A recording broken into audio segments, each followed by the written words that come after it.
Hello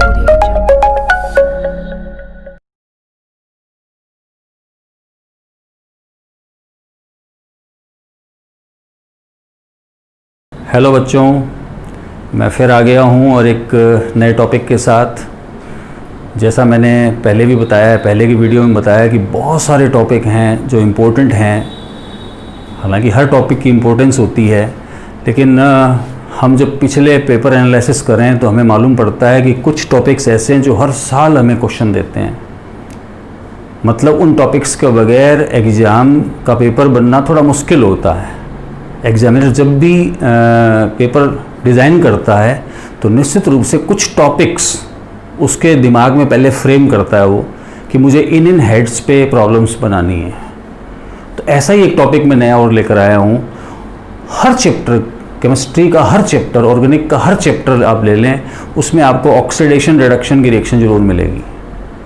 तो क्यों ना मैं चाहता हूँ कि, और ये भी तय है कि जो इन आने वाले एग्ज़ाम्स हैं, चाहे वो मेंस का हो, चाहे वो नीट का हो, चाहे वो एडवांस का हो, आप ये मानकर चलें कि आपको ऑक्सीडेशन रिडक्शन पे प्रॉब्लम मिलेगी। ये 100% है कि प्रॉब्लम आएगी। हाँ, ये ज़रूर है कि किसका ऑक्सीडेशन पूछेगा वो बात अलग है।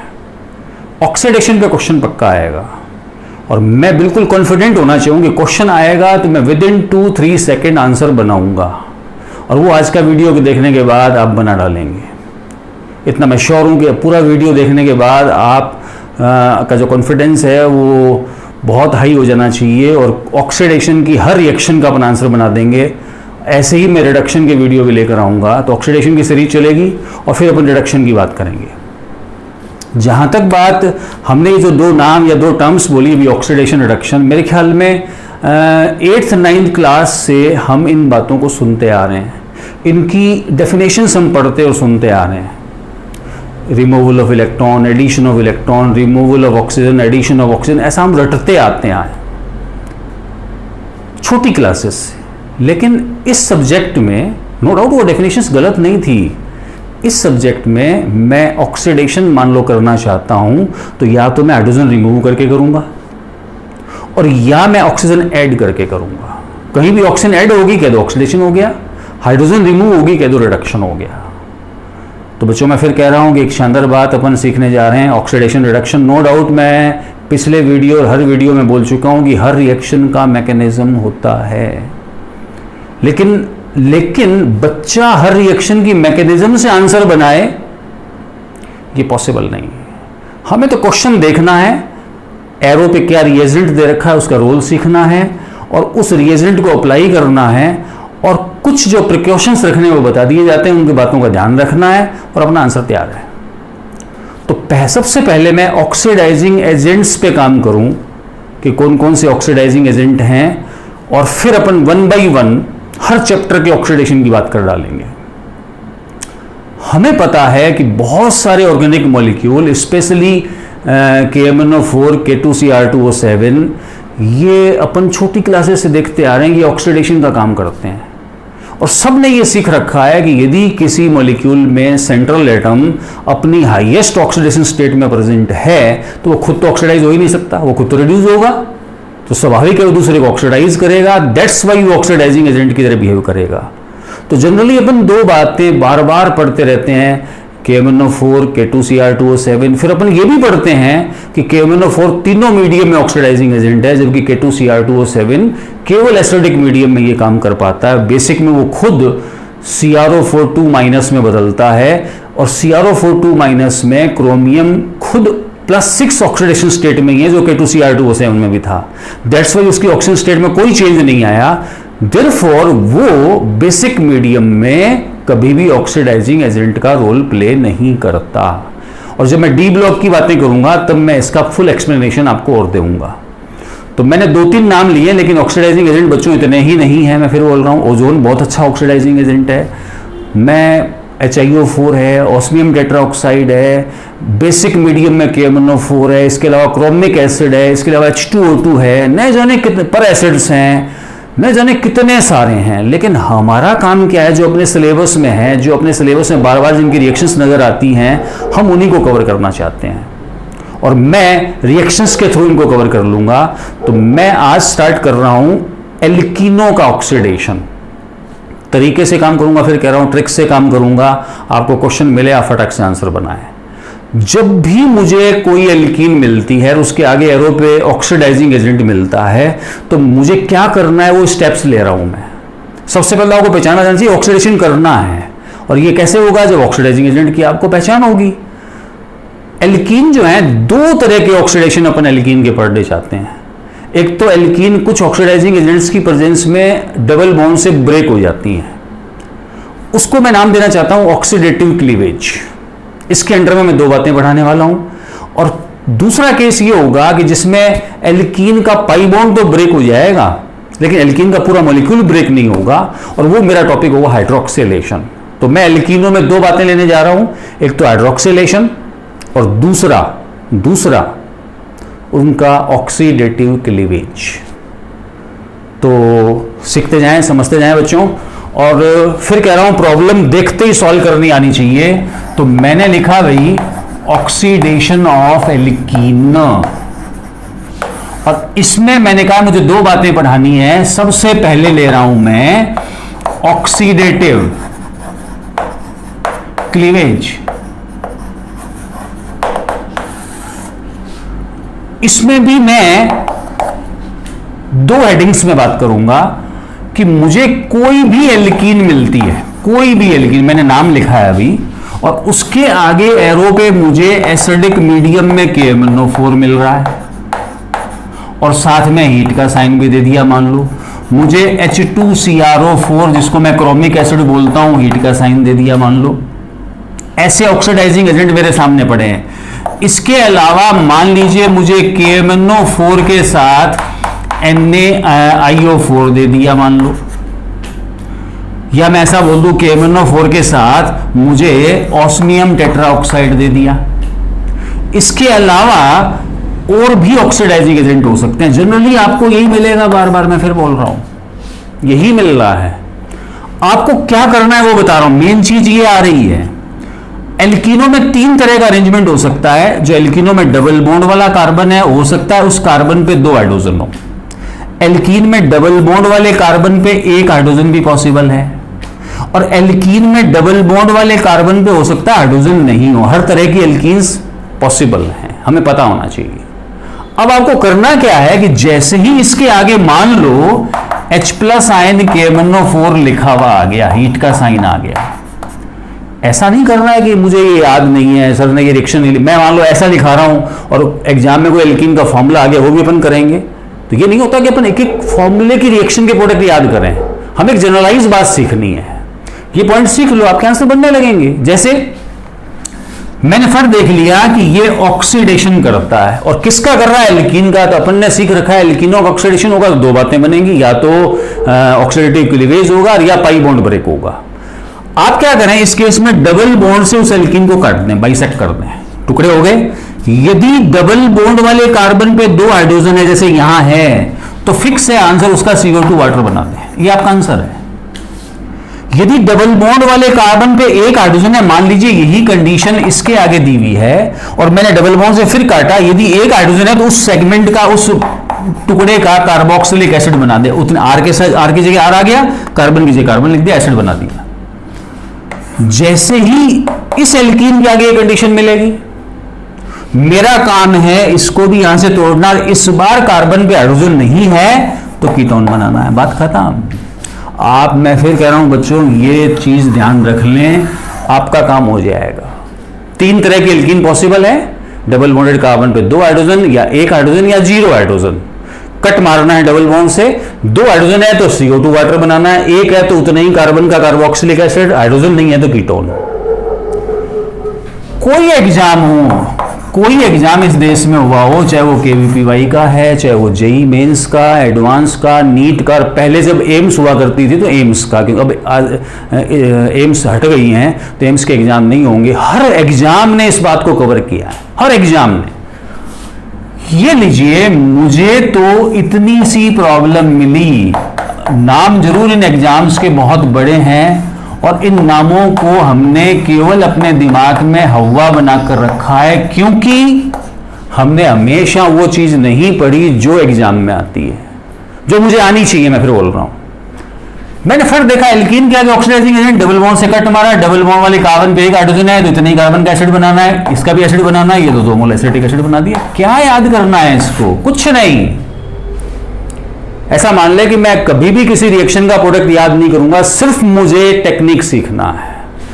मान लीजिए कोई भी एल्कीन बोल रहा हूं बच्चों, मुझे ये एल्कीन मिल गई, मुझे यही कंडीशन मिल गई, मैं तो डबल बॉन्ड से कट मारूंगा और इस कार्बन पे एक हाइड्रोजन है, इस पर एक हाइड्रोजन है, तो मैं कह सकता हूं बीच में 4 कार्बन है मेरे पास।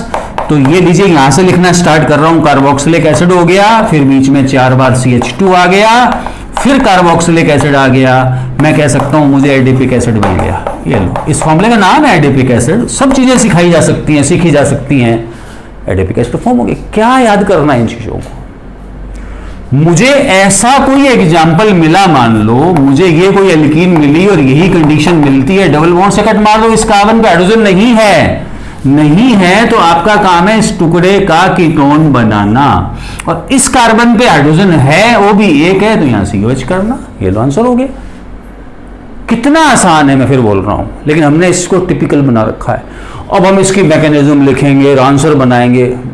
बिल्कुल बच्चों, होता है, ऐसा ही होता है, लेकिन परीक्षा हॉल में ऐसा आप नहीं कर पाएंगे। आपको तो ये क्वेश्चन देखते ही क्लिक होना चाहिए, आपकी आईज पिक कर लें, माइंड पिक कर ले कि मुझे करना क्या है। और वाकई में जितने एग्जाम्स होते हैं हर साल, कितने बच्चे नीट में 15 लाख बच्चे अपीयर हो रहे हैं, 10 लाख बच्चे मेंस में अपीयर हो रहे हैं, उनमें से 10% बच्चे वो है जो बहुत सीरियसली प्रिपेयर करके जाते हैं। लेकिन डिफरेंस पता है कौन लाता है? सिर्फ वो 3 घंटे का टाइम जो एग्जामिनेशन टाइम है, एग्जामिनेशन हॉल है, वहां डिफरेंस क्या होता है? जो बच्चा इस तरह से सीख के जाता है, जो टेक्निक से काम करके जाता है, जिसने प्रैक्टिस बढ़ाई हुई होती है, जिसकी आई हैंड और माइंड कोऑर्डिनेशन शानदार होता है, वो क्रैक नहीं आता। और क्या है? उन बच्चों में जो फर्स्ट रैंकर बच्चा है या जिसकी 10th रैंक आई, जिसकी 50th रैंक आई, उन बच्चों की नॉलेज में डिफरेंस नहीं है बच्चों, उन बच्चों की मेहनत में फर्क नहीं है, केवल फर्क आया उनके काम करने के तरीके में, उस एटीट्यूड में तरीका है, उसमें डिफरेंस है जो 3 घंटे में डिफरेंस जनरेट कर देता है। तो फिर कह रहा हूं, मैं चाहता हूं कि जो इस वीडियो को देख रहा है वो बच्चा अलग बने, और वो बच्चा देखते ही क्रैक करे इन चीजों को, फुल्ली कॉन्फिडेंट रहे कि हम हर क्वेश्चन का आंसर बनाएंगे। मेरे ख्याल में आप लोगों को ये मेरी पहली बात समझ में आ गई हो। एल्कीन्स के आगे कोई भी ऑक्सीडाइजिंग एजेंट आए एसिडिक मीडियम में, आप बाइसेक्ट करके आंसर बनाएं। मैंने 3-4 एग्जाम्पल्स लिखे हैं, ये एग्जाम्पल हर एग्जाम में आया हुआ है, ये एग्जाम्पल हर एग्जाम में आया हुआ है, हर एग्जाम में बोल रहा हूं। ये थोड़ा ना मैं इसको याद करूंगा, इसका आंसर याद करूंगा। अक्सर बच्चा, हम कहते हैं ये एग्जाम में, बच्चों उस एग्जाम्पल को याद करना शुरू कर देता है। ऐसा नहीं करना बच्चों, आपको तो इतना सा है दिमाग में बिठाना है कि एल्कीन के आगे ऑक्सीडाइजिंग एजेंट है तो मुझे क्या काम करना है, और ये रिजल्ट सबको ध्यान रखना है, हमेशा ध्यान रखना है, काम बन जाएगा। ये मेरा पहला पार्ट हो गया अभी ऑक्सीडेटिव क्लीवेज में। दूसरा पार्ट, सबने 11th क्लास से एक रिएक्शन का नाम ओजोनोलाइसिस सुना है और पढ़ा है। और जब आप मेरी बात ये सुनने के बाद आज शाम को ये वीडियो जब आप देख लेते हो, उसके बाद आप पुराने पेपर्स देखो, एल्कीन्स का चैप्टर निकालो, कार्बोनिल कंपाउंड का चैप्टर निकालो, कार्बोक्सिलिक एसिड का चैप्टर निकालो, और फिर आप क्वेश्चंस चेक करो।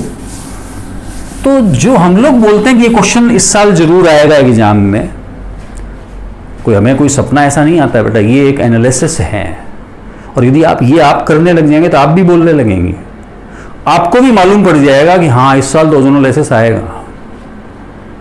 और पहले से हमारे दिमाग में जो बातें होती हैं तो एग्जाम में दिखता है ओजोनोलाइसिस आता है, और हम तुरंत उसको क्रैक करके आते हैं। समझना भाई। तो ये लीजिए एक बहुत इंपॉर्टेंट रिएक्शन केमिस्ट्री की, ऑर्गेनिक केमिस्ट्री की हम पढ़ने जा रहे हैं। बहुत कितना ही डिटेल में पढ़ाया जा सकता है। मैं फिर बोल रहा हूँ, जब क्लासरूम टीचिंग करते हैं हम लोग, जब लॉन्ग ईयर कोर्सेज चलते हैं, तो तकरीबन 50 मिनट इसकी मैकेनिज्म और ये वो सब कुछ बताया जाता है। आज तुम्हें केवल और केवल एक्सट्रैक्ट सीखना है, सिर्फ एक्सट्रैक्ट सीखना है, मैं फिर बता रहा हूं, आपका काम हो जाएगा, आपका वो क्वेश्चन सॉल्व हो जाएगा। मैं बताने जा रहा हूं कि ओजोनोलाइसिस दो टाइप का होता है। सबसे पहले तो ये सीखना है, हम क्या करते हैं, गलतियां करते हैं। क्वेश्चन ओजोनोलाइसिस देखते, ओजोन देखते आंसर बनाए जाते हैं और फिर चेक नहीं करते, और जब की चेक करेंगे तो हम रॉन्ग होते हैं। दो तरह का ओजोनोलाइसिस होता है, एक होता है रिडक्टिव, एक को बोलते हैं रिडक्टिव ओजोनोलाइसिस, एक को बोलते हैं ऑक्सीडेटिव। एग्जामिनर नहीं बोलेगा कि रिडक्टिव है या ऑक्सीडेटिव है, हम उसको सीखेंगे। जब भी रिडक्टिव ओजोनोलाइसिस करोगे तो आंसर या प्रोडक्ट बोल दूं, कार्बोनिल कंपाउंड बनाना है, और जब ऑक्सीडेटिव करोगे तो आंसर जो है या तो कीटोन बन सकता है, इसके अलावा कार्बोक्सिलिक एसिड बन सकता है, और इसके अलावा CO2 भी बन सकती है। इस केस में कार्बोनिल कंपाउंड ही बनेंगे।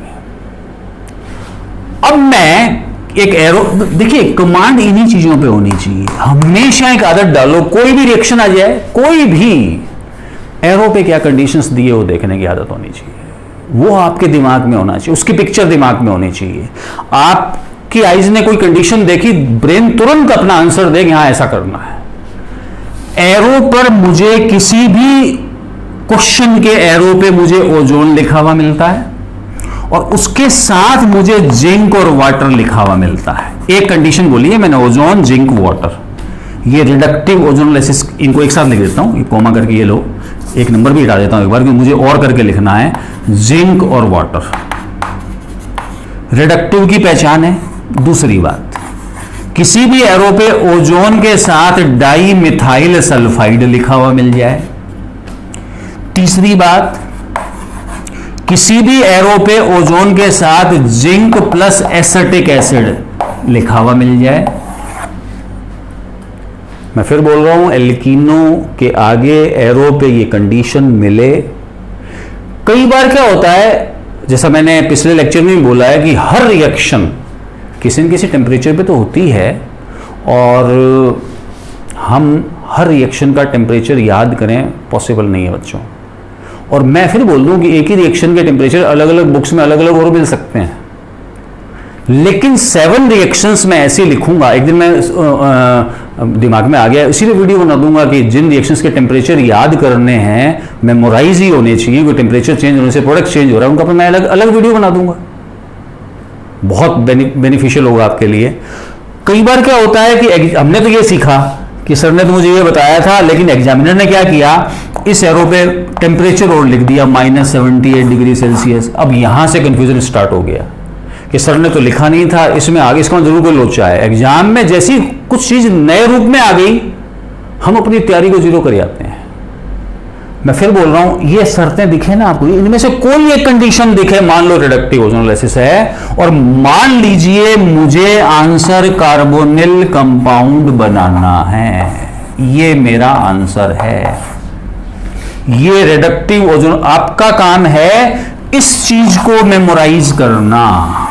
देखिए ओजोनोलाइसिस की रिएक्शन बहुत बड़ी है, बच्चा इस चीज के अलावा सब कुछ कर लेता है, एग्जाम में ये आता है, उससे आंसर नहीं बनते। काम की बात ये है, इतना से सीखते आप ओजोनोलाइसिस सीख जाएंगे। दूसरी बात, मैंने रिडक्टिव की, ये रिडक्टिव की पहचान है, फिर बोल रहा हूं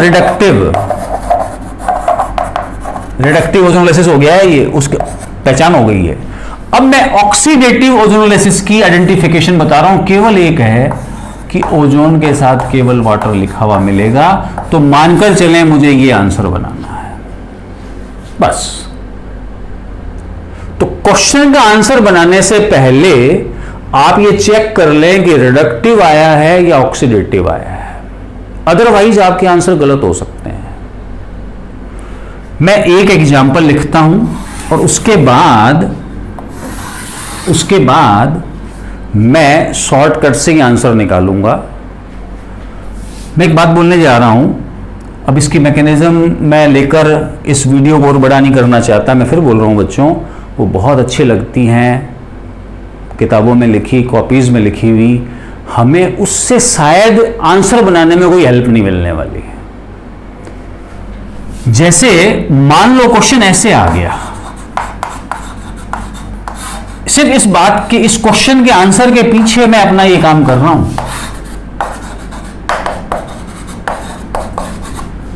मुझे ये प्रॉब्लम मिल गई, मान लो, सिर्फ ऐसा क्वेश्चन सॉल्व करने के लिए मैं ये काम कर रहा हूं, अदरवाइज मैं नहीं बताता ही। तो ध्यान रखना, जब भी किसी एल्कीन पे ओजोन की रिएक्शन, तो आप जो आंसर अगला बनाते हो कैसे बनाना है कि उस एल्कीन में जहां डबल बॉन्ड है ना, उस डबल बॉन्ड को गायब कर देना, डबल बॉन्ड गायब कर देना, और जिन कार्बनों के बीच डबल बॉन्ड था उन्हीं कार्बनों पे इस स्टाइल में ओजोन की तीनों ऑक्सीजन ऐड कर देना, और इस प्रोडक्ट का नाम ओजोनॉइड बोल देना। इस प्रोडक्ट का नाम है ओजोनॉइड। और अगला आंसर बनाना हो तो इस ओजोनॉइड को वाई लेटर शेप में, अंग्रेजी का लेटर वाई शेप में कट कर देना अगली कंडीशन आने के बाद।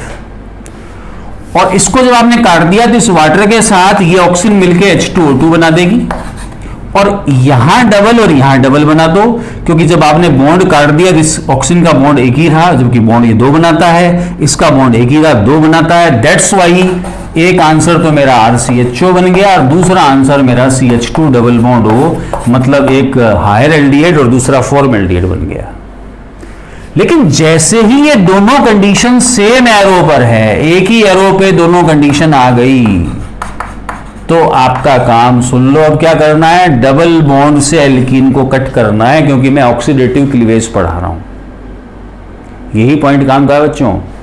और कट मार के जहां से आपने काट दिया उस जगह डबल बॉन्ड O लगा दो, या सिंपली बोल दो O लगा दो, कि वो डबल बॉन्ड से जुड़ता है, वो टर्मिनल पे जुड़ा हुआ हो। ये लो आंसर जो मैंने वहां बनाए वो डायरेक्ट बन गए। यही की पॉइंट है, यही पॉइंट आपको एग्जाम में आंसर दिलाएगा, इसके अलावा कोई पॉइंट आंसर नहीं देना। ओजोनोलाइसिस आप कितना डिटेल में पढ़ लें, आप जिस दिन एग्जाम में क्वेश्चन सॉल्व करेंगे ना, उस दिन यही पॉइंट काम में आने वाला है और आपको आंसर मिलेगा। लेकिन यदि इसी एल्कीन पर मैं एरो लगाकर ओजोन और केवल वाटर लिख दूं, और बच्चा क्या करता है, केवल ओजोन पढ़ते ही वो बहुत एक्साइटेड हो जाता है कि बहुत इजी पेपर आया, फट कट मारता है, आंसर बनाता है, ये आंसर बना देता है, ये ऑप्शन में मिलते हैं और वो टिक मारेगा। और फिर जब एग्जामिनेशन हॉल के बाहर निकल के जब आंसर मिलाए जाते हैं, और फिर मामला गड़बड़ होता है, उस समय हम कुछ नहीं कर पाएंगे। मैं फिर बोल रहा हूं, एरो की कंडीशन को बहुत केयरफुली चेक करना चाहिए। और फिर हम उसको नाम क्या देते हैं, सिल्ली मिस्टेक हो गई। हमने एक वर्ड सीख लिया, सिल्ली मिस्टेक। हर बच्चा, क्या हुआ पेपर में, क्या हुआ, सिली मिस्टेक बहुत हो गया। मिस्टेक और सिली मिस्टेक में क्या डिफरेंस है, मैं तो आज तक नहीं जान पाया।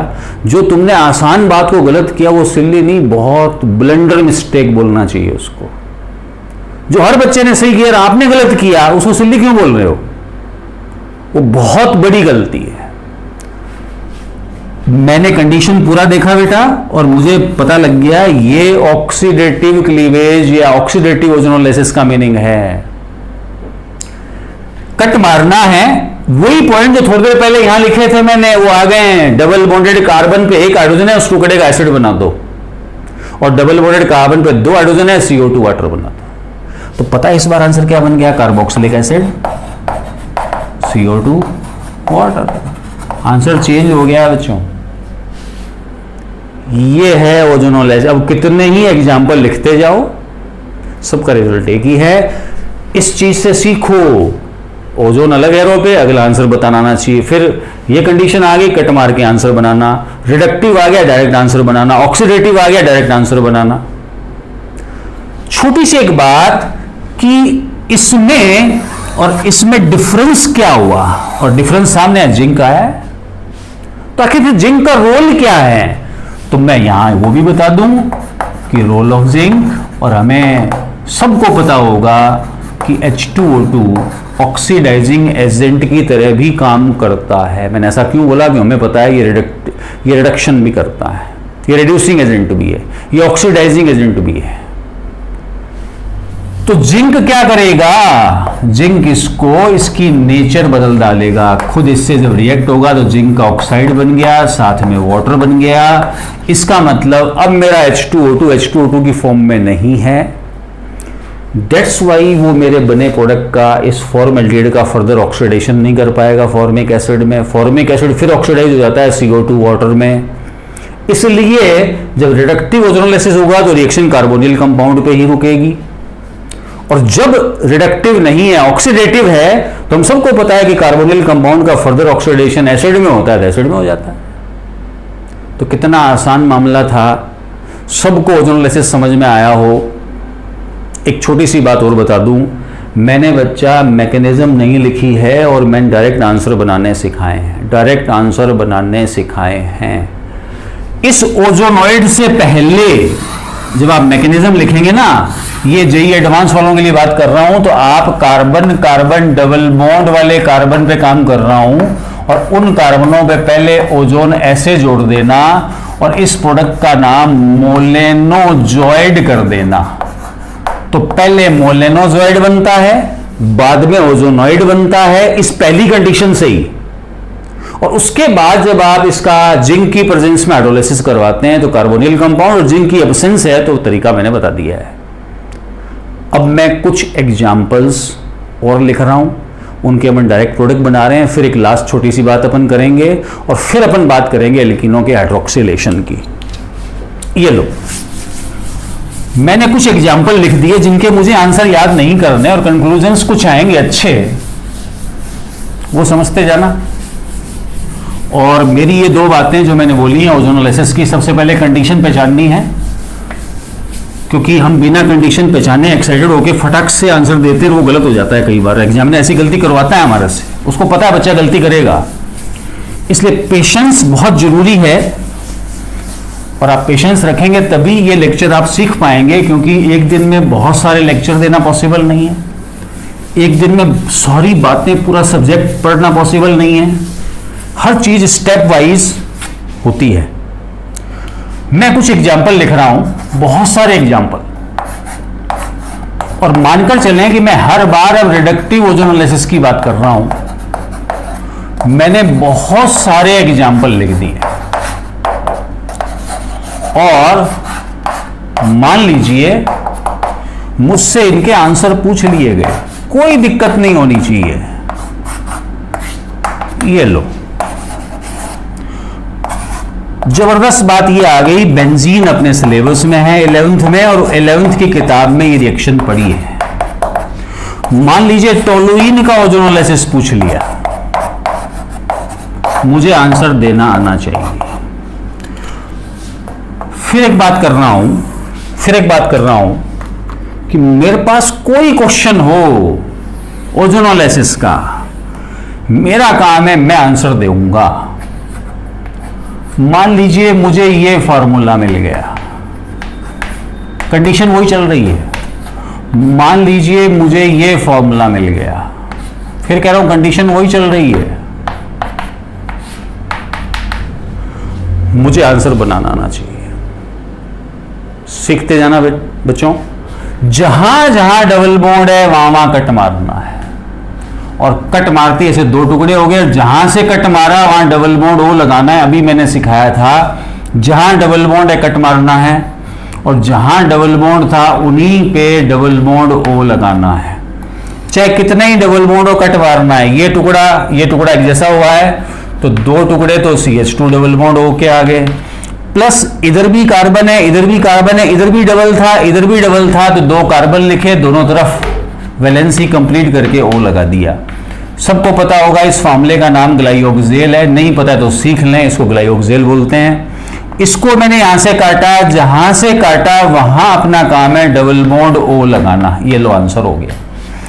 ये लो मैंने बेंजीन का ओजोनोलाइसिस कर दिया भाई, और बेंजीन में देखो ये टुकड़ा और ये टुकड़ा एक जैसा हुआ है, हर कार्बन CH है और डबल बॉन्ड से दोनों तरफ से जुड़ा हुआ है, तो पता है 3 मोल CHO के ग्लाइओक्सेल के आगे। क्या याद करना है इसको, ये आंसर याद नहीं करना, ये एग्जांपल्स याद नहीं करना। फिर बोल रहा हूं टोलुइन में जहां जहां डबल है वहां वहां कट मार दो। ये टुकड़ा ग्लाइओक्सेल, ये टुकड़ा ग्लाइओक्सेल, इसको देखो आप CH3 COCHO में लिखता हूं पहले इसको, एक बना CH3 COCHO और दो बने हैं CHO। थोड़ी देर पहले मैंने एक बात फिर सिखा दूं, यहां ये सिखा देता हूं, इस यूनिट का नाम ग्लाइओक्सेल है बेटा। मान इसको ऐसे भी लिखा जा सकता है, कोई दिक्कत नहीं है। इसमें कोई फर्क नहीं है। और देखो ये CHO हो गया, तो मैं इसको CHO भी लिख देता हूं। इसका नाम ग्लाइओक्सेल है। जैसे ही मुझे ऐसा फॉर्मूला मिला, नाम पूछा गया, डिराइव्ड नेम है ग्लाइओक्सेल, तो इतने इतने टुकड़े को अपन ग्लाइओक्सेल बोलते हैं। बच के आ गया मिथाइल, तो नाम क्या है इसका? मिथाइल ग्लाइओक्सेल। ये लो, कितना आसान है। मान लीजिए मेरे पास ये आ गया, मैं बोल दूंगा डाई मिथाइल ग्लाइओक्सेल, इतना ग्लाइओक्सेल है मेरा। तो देखो ये बड़ा फॉर्मूला, ये ग्लाइओक्सेल और एक तरफ मिथाइल लगा, तो नाम क्या हो गया? मिथाइल ग्लाइओक्सेल। ये मेरे प्रोडक्ट्स हैं। मैं एक इंपॉर्टेंट बात यहां बोलने जा रहा हूं, वो ये है कि जब मुझे इसका प्रोडक्ट बनाना है तो मैं इसी डबल बॉन्ड को कट करूंगा। तो एक बात दिमाग में बिठा लें कि यदि बेंजीन रिंग दिया है तो उसी को कट करना है। बेंजीन रिंग था, इसी को कट करना है। बेंजीन रिंग के बाहर कहीं पाई बॉन्ड आ गया, फिर बेंजीन रिंग को कट नहीं करना है। ये बहुत अच्छा एग्जाम्पल है, मैं फिर बता रहा हूं, ध्यान रख लेना इसका। तो निश्चित है कि मैंने बाहर वाले डबल बॉन्ड को काट के वहां O लगा दिया, साथ में फॉर्मल्डिहाइड बना दिया, तो बेंजल्डिहाइड और फॉर्मल्डिहाइड मेरे आंसर बन गए। इसमें देखो ये बेंजीन रिंग साफ दिख रही है मुझे, ये बेंजीन रिंग दिख रही है, नो डाउट। जो इसमें ये पाई बॉन्ड यहां रेजोनेंस है, ये यहां और ये यहां, ऐसे ही इसमें ये यहां जाएगा ना, तो ये भी बेंजीन रिंग बन जाएगी। लेकिन जो मुझे फॉर्मूला जिस फॉर्मेट में दिया उसी को चेक करना है, उसी को कंसिडर करना है। फिर बता रहा हूं, तो मैंने इसको यहां से काट दिया, क्योंकि ये बेंजीन रिंग इस समय नहीं है, इस समय नहीं, इसके अगले रेजोनेटिंग स्ट्रक्चर में हो जाएगी। ऐसा होते ही मेरा फार्मूला ये हो गया, और ये मेरे पाई बॉन्ड पड़े हैं, और यहां मैंने डबल बॉन्ड O लगा दिया है, यहां मैंने डबल बॉन्ड O लगा दिया है। ये बहुत अच्छा पॉइंट। एक एग्जाम्पल, लास्ट एग्जाम्पल मैं ले रहा हूं ओजोनोलाइसिस का, जो बड़ा शानदार है, और बहुत बार वो प्रॉब्लम आपको इंटीजर सॉल्व करते समय मिलेगी, जो ये एडवांस वाले बच्चों के लिए बोल रहा हूं। मुझे जाइलीन के ओजोनोलाइसिस पे प्रॉब्लम मिलती है। ध्यान रहे, बेंजीन रिंग पे 2 मिथाइल जाइलीन कहलाता है। ये जाइलीन का फॉर्मूला है। कईयों को इलाज तो यही हो जाता है, जाइलीन का फॉर्मूला ही नहीं आता, उनके लिए क्वेश्चन तो खत्म हो गया। लेकिन जिनको फॉर्मूला आता है उनके लिए क्या मैसेज है, वो ये। और हमें पता है कि ये आइसोमरिक 3 फॉर्म में मिलती हैं, ऑर्थो, मेटा, पैरा। तो मैंने जाइलीन लिखा और मैंने मान लो ऑर्थो जाइलीन लिखा, ये लो, मैंने ऑर्थो जाइलीन लिखा है भाई। और ओजोनोलाइसिस का आंसर पूछा जा रहा है। तरीका वही है अपना, डबल बॉन्ड से कट मारना है। ऐसा करते देखिए ग्लाइओक्सेल बन रहा है, ये CH3COCHO, ये बन रहा है CH3COCHO, मतलब 2 तो बन रहे हैं मिथाइल ग्लाइओक्सेल और एक बन रहा है ग्लाइओक्सेल। अब एक जबरदस्त बात है, वो ये, हमें पता है कि ग्लाइओक्सेल में, सॉरी गलत बोल रहा हूं, इस जाइलीन में, ऑर्थोजाइलीन में रेजोनेंस होने के बाद पाई बॉन्ड की लोकेशन चेंज होकर ये भी हो सकती है। और इस बार मैंने जब कट यहां से लगाया तो आप खुद देखो, ये ग्लाइओक्सेल आ गया, ये टुकड़ा भी ग्लाइओक्सेल आ गया, लेकिन देखो ये क्या आया, CH3CO, फिर आगे CO, फिर आगे CH3, मतलब एक आंसर नया आ गया, डाई मिथाइल ग्लाइओक्सेल, डाई मिथाइल ग्लाइओक्सेल, और 2 बन गए ग्लाइओक्सेल। अब एक बात ढंग से सुनना और समझना, क्वेश्चन पे जाना है अपने को। किसी ने मुझे ये फॉर्मूला देके ओजोनोलाइसिस का प्रोडक्ट पूछा, मैं इसको नहीं लिखूंगा, मैं इसी फॉर्मूले से आंसर बनाऊंगा। किसी ने ये देकर मुझसे पूछा, मैं इसी के आंसर बताऊंगा। लेकिन किसी ने मुझे नाम देकर कहा कि ऑर्थोजाइलीन के ओजोनोलाइसिस के प्रोडक्ट बनाओ, तो हो सकता है किसी बच्चे ने ये एग्जाम्पल लिख लिया हो, किसी ने ये लिख लिया हो। उस समय मुझे दोनों कंसीडर करने हैं, दोनों कंडीशन कंसीडर करनी है, ध्यान रहे। क्लियर होगी मेरी बात? ऐसे ही मेटा और पैराजाइलिन होती है, तो मैंने मेटाजाइलिन लिखा भाई, और इसका ओजोनोलाइसिस जब मैंने किया तो निश्चित देखो ये ग्लाइओक्सेल बन रहा है, ये CH3COCHO बन रहा है, ये भी CH3COCHO बन रहा है, मतलब 2 बन गए CH3COCHO, मतलब मैथिल ग्लाइओक्सेल, और एक बन गया ग्लाइओक्सेल। फिर कह रहा हूं CH3COCHO, CH3COCHO, 2 मैथिल ग्लाइओक्सेल। अब आप क्या देखेंगे, मेटा में मेटा लिखा है, अब आप क्या देखेंगे कि यदि मैं इसमें पाई बॉन्ड की लोकेशन बदल देता हूं, कोई फर्क नहीं पड़ने वाला। ये पाई बॉन्ड मैं यहां लिख रहा हूं, मैंने कट लगा दिया, देखो ये बन रहा है CH3COCHO, ये बन रहा है CH3COCHO, और ये बन रहा है ग्लाइओक्सेल, मतलब मेरा आंसर वही है। ऐसे ही मान लो मैं पैराजाइलिन की बात करूं, तो उसमें भी पाई बॉन्ड की लोकेशन चेंज होने से प्रोडक्ट चेंज नहीं होने वाला। ओजोन लेसेस की वही कंडीशन है अपनी। और आप खुद देख लें CH3CO, ये रहा CH3CO CHO, ये रहा CH3CO CHO और ये बन गया ग्लाइकोक्सेल। मतलब ये कि ये आंसर आ रहे हैं। इसमें आप पाई बॉन्ड की लोकेशन बदल दें, फर्क नहीं पड़ने वाला। मैंने नई लोकेशन बनाई और ये लोकेट कर दिया, ये ग्लाइकोक्सेल आ रहा है, ये मिथाइल ग्लाइकोक्सेल, ये मिथाइल ग्लाइकोक्सेल। तो ये जबरदस्त पॉइंट था कि जाइलीन में केवल ऑर्थोजाइलीन ऐसा फॉर्मूला है जिसमें पाई बॉन्ड की लोकेशन चेंज करते ही प्रोडक्ट चेंज हो रहा है।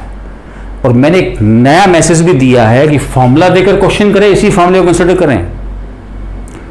फॉर्मूला नहीं दिया है फिर ऑर्थोजाइलीन दोनों लिखा जा सकता है। अब क्वेश्चन ये बना, मान लो कि जाइलीन के ओजोनोलिसिस से कितने प्रोडक्ट बने, तब आप मिथाइल ग्लाइकोक्सेल, एक बन गया ग्लाइकोक्सेल और एक बन रहा है डाई मिथाइल ग्लाइकोक्सेल, 3 प्रोडक्ट्स बताएंगे, 3 कार्बोनिल कंपाउंड्स बताएंगे। तो एक बहुत अच्छा एग्जांपल है, इसका ध्यान रखें। लास्ट एंड फाइनल बात, मैं ओजोनोलिसिस के बारे में बोल रहा हूं। ओजोनोलिसिस के बारे में वो क्या, एक एग्जांपल थोड़ी देर पहले अपन ने लिखा था, हालांकि ये लिखे हुए पड़े, इनको काम में ले सकता हूं, लेकिन मैं उसी को दोबारा लिखना चाहता हूं कि मान लीजिए मुझे इसके आगे ओजोन, जिंक, वाटर मिल गया। मेरा काम तो है भाई यहां डबल बॉन्ड से कट मारा, रिडक्टिव ओजोनोलिसिस मैंने देख लिया और मेरे आंसर 2 मोल एसिटाल्डिहाइड बन गया। ये लो मेरा आंसर है भाई, ये मेरा प्रोडक्ट है। अब एक बात सुनना ढंग से, बड़ी जबरदस्त बात, मेरी एल्कीन 4 कार्बन की थी और मुझे प्रोडक्ट 2 ही कार्बन का मिला है। मतलब स्टेप डाउन रिएक्शन। ये भी बात बहुत जबरदस्त है। मतलब मैं जब भी होमोलोगस सीरीज में डिसेंडिंग करना चाहता हूं, कार्बनों की संख्या घटाना चाहता हूं, तो मैं ओजोनोलिसिस करवाऊंगा।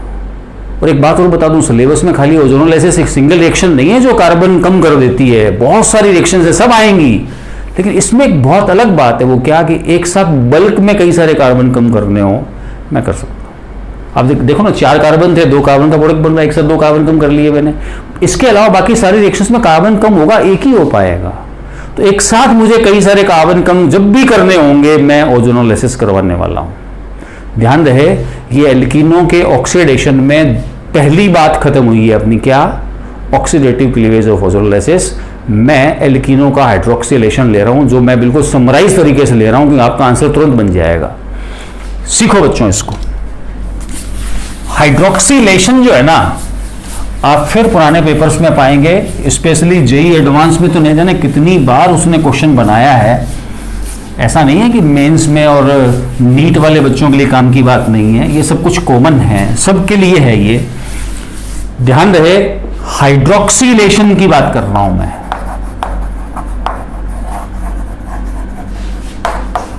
Hydroxylation of alkene. सबसे पहली बात तो ये सीख लो कि हाइड्रोक्सिलेशन का मतलब होता है एडिशन ऑफ OH ग्रुप। मैं OH ग्रुप जोड़ने जा रहा हूं बच्चों। बहुत इंपॉर्टेंट बात आ रही है, एक इंपॉर्टेंट रिजल्ट आएगा, वो सीख लेना। कोई भी एल्कीन, कोई जरूरी नहीं है साइक्लिक हो, मैंने लिख दी, कोई भी एल्कीन, उसके आगे आपको एरो पर OH माइनस के MnO4, और कई बार वो कोल्ड भी लिख देता है, नहीं लिखा है, हीट का साइन नहीं लगाया, मतलब कोल्ड ही था, रूम टेम्परेचर पे बात चल रही है। एरो पे ऑस्मियम टेट्राऑक्साइड और उसके साथ वाटर या फिर NaHSO3 हो सकता है। तीसरी बात, कोई भी ऑर्गेनिक पर एसिड, पहली कंडीशन, और दूसरी कंडीशन वही वाटर या फिर NaHSO3 दिया हुआ। बच्चों ढंग से सुन लेना और बात अप्लाई करना हमेशा। आपको जब भी किसी एल्कीन के आगे इनमें से कोई भी कोई कंडीशन नजर आए तो समझ जाएं हाइड्रोक्सिलेशन है। चाहे वो किसी भी बुक में दिया हो, किसी भी एग्जाम में दिया हो, किसी भी बुक में दिया हो, मैं फिर बता रहा हूं, इसका काम तो वही है ना। चाहे वो 11th की बुक में है, चाहे वो 12th की बुक में है, चाहे MSc की किताब में है, किसी भी, चाहे वो कैलिफोर्निया किताब में, चाहे ऑक्सफोर्ड में है, किसी में भी है, इसका काम हाइड्रोक्सिलेशन करना है। करना क्या है, इन दोनों केसेस में आंसर सेम बनाने हैं। वो सेम आंसर ये है कि आपका काम है पाई बॉन्ड गायब करना। जिन कार्बनों पे हाइड्रोजन थी ना, सॉरी डबल बॉन्ड था ना, उन्हीं कार्बनों पे आप सेम प्लेन में OH ग्रुप जोड़ दें। इसलिए इस हाइड्रोक्सिलेशन को सिन हाइड्रोक्सिलेशन बोलते हैं। इस केस में इन चीजों का इंपॉर्टेंस है, कारण भी होता है। इस केस में आप OH जोड़ेंगे डबल बॉन्ड गायब करके, लेकिन अपोजिट प्लेन में, इसलिए इसको एंटी हाइड्रोक्सिलेशन कहा गया है। कि वहां सिन क्यों हुआ या एंटी क्यों, कारण है बेटा, सबके कारण हैं, वो कारण मैं बता दूंगा, लेकिन काम तो ये बात आएगी। इसका काम है OH जोड़ना और जहां डबल बॉन्ड है वहीं जोड़ना। मैंने तुरंत फिर लिखा, ये लो एक नई एल्कीन फिर लिख दी, एरो पे OH माइनस KMnO4 लिख दिया मैंने और कोल्ड मार्क कर दिया। ओपन चेन फॉर्मूला है और ओपन चेन फॉर्मूले में हमें पता है कि ये सिग्मा बॉन्ड लगातार रोटेट होता रहता है। तो ओपन चेन में दोनों OH को सेम प्लेन में या अपोजिट प्लेन में दिखाने का मतलब ही नहीं है, लगातार बॉन्ड रोटेट हो रहा है रूम टेम्परेचर पर। हमें पता है कि साइकिल कभी भी रूम टेम्परेचर रोटेट नहीं होती, क्योंकि इनमें रेस्ट्रिक्टेड रोटेशन होती है। दैट्स वाई मुझे साइक्लिक कंपाउंड में प्लेन दिखाना ही पड़ेगा और ओपन चेन में प्लेन दिखाने की कोई आवश्यकता नहीं है। एक लास्ट और फाइनल बात और, यहां अपना एल्कीन का ऑक्सीडेशन बच्चों खत्म हो गया। आगे से ध्यान रहे, एल्कीनों की एक रिएक्शन आपको हमेशा आनी चाहिए, ऑक्सीडेशन। ये जो OH माइनस KMnO4 कोल्ड लिखा है मैंने, इसको साइंटिस्ट के नाम पर अपन बेयर रिएजेंट बोलते हैं। एक्यूरेट डेफिनेशन के लिए अपन अक्सर किताबों में पढ़ते हैं क्या, 1% एल्केलाइन का मतलब OH basic medium, 1% alkaline KMnO4 solution is called bears reagent. इसके बारे में एक इंपॉर्टेंट पॉइंट आ रहा है बेटा कि इस 1% एल्केलाइन KMnO4 सॉल्यूशन को अपन बेयर रिएजेंट तो बोलते हैं, लेकिन इसका एक यूज है कि हम इसका यूज अनसैचुरेशन के टेस्ट के लिए करते हैं। ये खुद पर्पल कलर का है। मुझे किसी भी सैंपल में अनसैचुरेशन है या नहीं पता लगाना हो तो मैं, भाई मुझे कोई एल्कीन दिया गया तो मुझे वो एल्कीन दिख थोड़ा ना रही है। इस एटमॉस्फेयर में इतनी गैसेज है, कहाँ दिख रही हैं अपने को, लेकिन CO2 का डिटेक्शन तो किया जा सकता है, टेस्ट तो किया जा सकता है। वैसे ही एल्कीनों में कार्बन कार्बन के बीच में या गिवन सैंपल में पाई बॉन्ड है या नहीं कार्बन कार्बन के बीच में, उसका पता लगाने के लिए बेयर रिएजेंट काम में लिया जाता है। जब मैं बेयर रिएजेंट की रिएक्शन किसी एल्कीन से कराता हूं तो इसका जो पर्पल कलर था वो गायब हो गया है और उसका डीकलराइज होना ये कंफर्म करता है कि मेरे सैंपल में अनसैचुरेशन था। ये एल्कीनों का ऑक्सीडेशन है बेटा। ऑक्सीडेशन बहुत बड़ी सीरीज है, मैं फिर बोल रहा हूँ, और मैं केवल उन्हीं पे काम कर रहा हूँ, मैं उन्हीं पे फोकस कर रहा हूँ जो एग्जाम में आते हैं। एल्कीन का चैप्टर अपने सिलेबस में है और ये सारी रिएक्शंस अपनी बुक्स के अंदर है, 11th में है, 12th में है।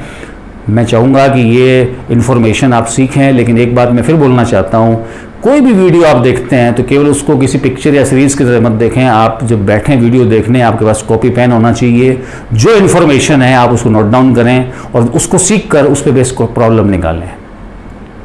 फिर कहूँगा कि आपको वीडियो अच्छा लगा होगा, शेयर करना है, इसको सब्सक्राइब करना है, आपके साथियों को बताएं जो उन्हीं को जो वाकई में पढ़ना चाहते हैं, वाकई में सीखना चाहते हैं। फिर बता रहा हूँ, और ऐसे वीडियो आपको मिलते रहेंगे।